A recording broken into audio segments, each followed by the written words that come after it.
જય માતાજી, જય હો, મંગલમય હો. નવરાત્રિનો રંગ છવાઈ રહ્યો છે. ચારેય બાજુથી ગરબાની રમઝટ જામી રહી છે. આપણે માતાજીના સ્વરૂપ દર્શન કરીએ છીએ. એમના હસ્તમાં શોભતા આયુધો આપણને જબરજસ્ત પ્રેરણા આપી રહ્યા છે. શંખ વિચારોનું પ્રતીક છે. શંખ વિચારો ફૂંકે છે, પસરાવે છે. નાદ બ્રહ્મ છે. બુદ્ધિનું પ્રતીક છે સુદર્શન ચક્ર. એ વિચારો પસરાવવાનું, ફેલાવવાનું કામ કરે છે. સુદર્શન એટલે સતદર્શન. સત વિચારો ફરતા ઘૂમતા રહેવા જોઈએ. એટલે જ હું આગ્રહ કરું છું કે મારા આ વિચારો નથી, આ ધર્મના છે, સંસ્કૃતિના છે, આ ગ્રંથોના વિચારો છે. જો તમને ગમતા હોય તો તમે બધે પહોંચાડો, તમે બધે પસરાવો. એ સત્કર્મ તમારા ડબ્બામાં જમા થશે. હા, અને એ વિચારો એટલે માત્ર સતના જ વિચારો, ધર્મના જ વિચારો, કોઈ રેસીપીના કે કોઈ જાહેરાતના વિચારો નહીં. સંસ્કૃતિના જ વિચારો, સનાતન ધર્મના જ વિચારો હોવા જોઈએ. નહીં તો એકે લખ્યું એનું લખાણ લગભગ બધા જ કોપી કરીને લખતા હોય છે, પોતાને નામ ફોરવર્ડ કરતા હોય છે. ઘણા તો આગે સે ચલી આવીને પીછે સે ધકેલ લિયા. નથી પૂરું વાંચ્યું, નથી સમજ્યા, નથી ગળે ઉતર્યું, જેવું આવ્યું તેવું ધકેલી દીધું, ફોરવર્ડ કરી દીધું.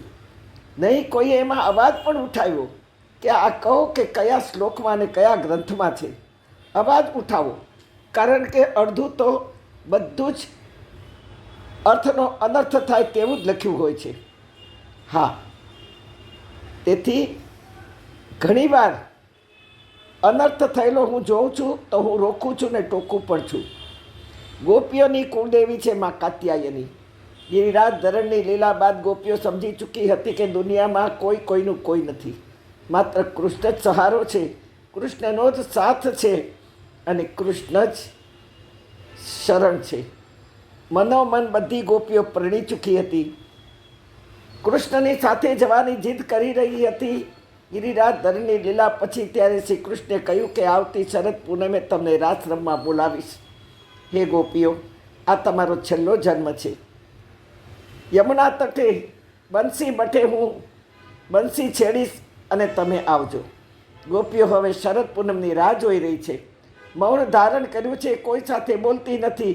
સંસારના કાર્યો કર્તવ્ય પ્રમાણે પૂરા કરી રહી છે.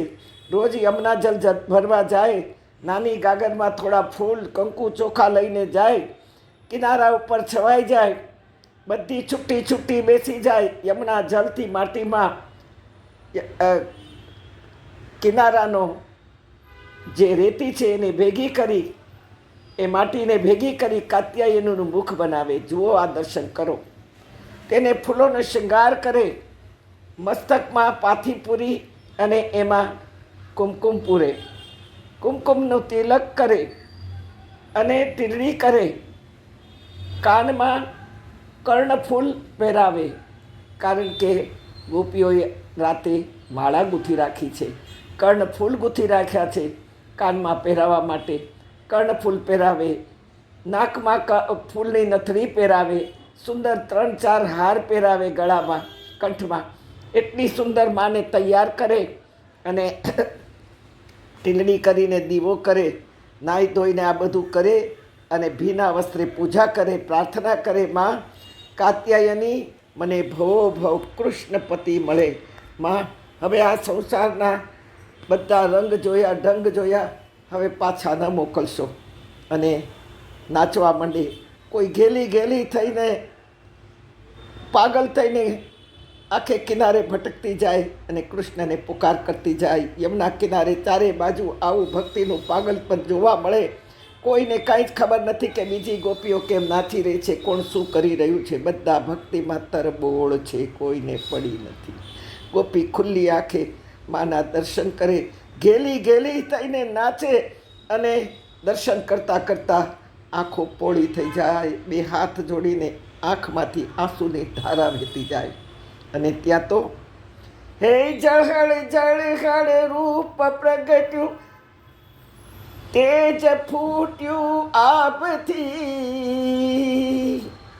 લાલ ચટક ચુંદડીમાં ચમક્યા તારલિયાનો નહીં પારજી રે માડી તારલિયાનો નહીં પારજી જળહળ તું રૂપ સુહામણું ને નાક નકસી નારની અણી અણી આંખે મેસ આજી ભાનુ શોભે ભાલજી રે માડી ભાનુ શોભે ભાલજી રે માડી ભાનુ શોભે ભાલજી